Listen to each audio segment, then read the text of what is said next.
Simula ng lahat ng bagay, sa hininga ng walang hanggan,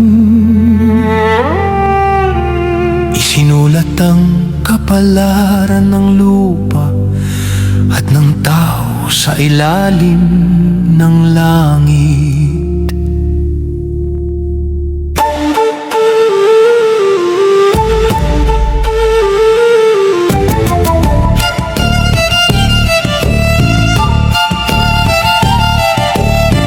Nilalang sina Adan at Eva sa liwanag ng unang umaga, ngunit dumating ang pagbagsak at ang lupa'y natakpan ng luha.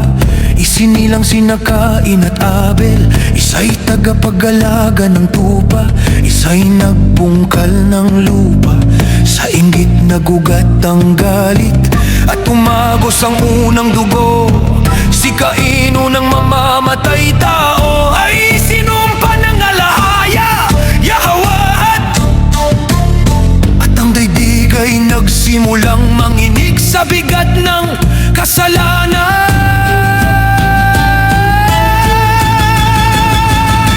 O lupa, makinig sa daing ng panahon, o langit, saksi sa luha ng tao. Sa pagitan ng liwanag at dilim, ang sangkatauhan ay sinusubok.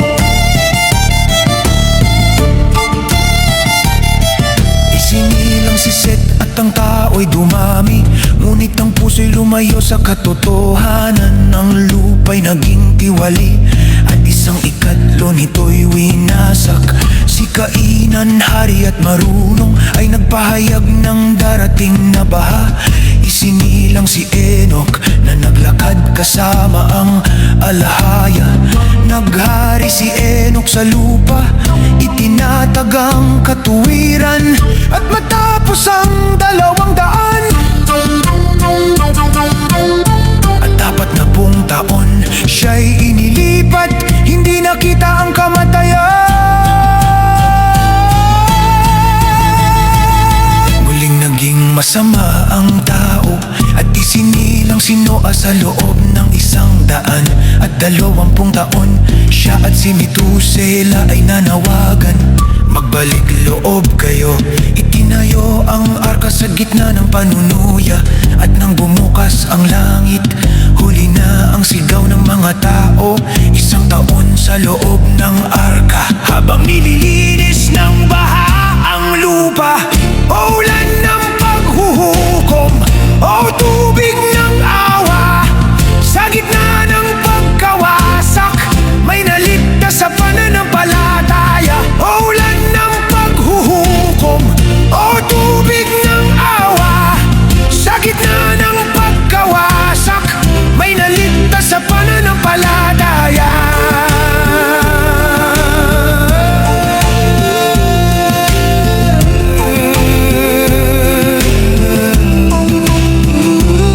Mula kay Ham, ang mga kasuotan ng balat ay napunta kay Nimrod. Makapangyarihang mga ngaso, hari ng buong lupa. Sa kanyang kasamaan, pinalakang tore hanggang langit upang patalsikin ang alahaya. Ngunit nagulo ang mga wika at nagkalat ang mga bayan.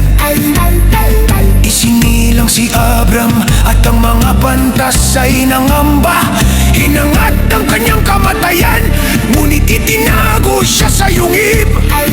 Lumaki siya sa ilalim ni Noah at Sem, tinuruan sa mga daan ng Aba, Yahweh. Sinira niya ang mga Diyos-Diyosan at tumindig laban sa kasinungalingan. Ibinilanggo, inihagi sa apoy, ngunit hindi siya tinupok. Lumabas siyang buhay, pinatunayan ng langit. Iniwan niya ang tinawag ng alahaya ang kanyang pangalan. Mula Abram ay naging Abraham, ama ng maraming bansa. Ipinangako ang Kanaan, ipinagtibay ang tipan sa kabila ng gutom at digmaan.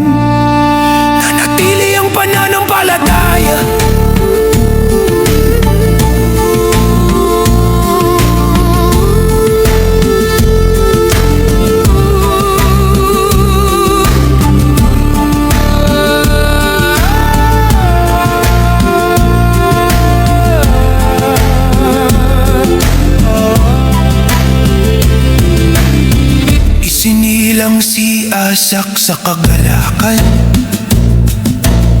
ngunit dumating ang pagsubok sa Moria. Ama at anak naglakad sa katahimikan, itinali ang anak sa dambana. Luha at pananampalataya, alay at bago bumagsak ang kutsilyo. Tinawag ng langit ang kanyang pangalan, isang tupa ang inihandog, at ang tipan ay muling pinagtibay. Ngunit sa panlililang ni Satanas, ang puso ni Sarah ay nabasag.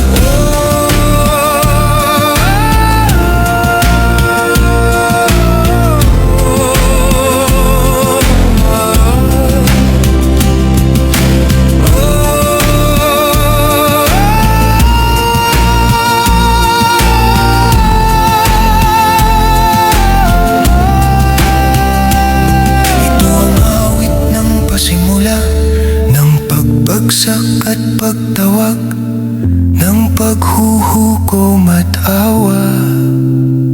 Hanggang ngayon, umalalingaw-ngaw sa lupa at sa langit.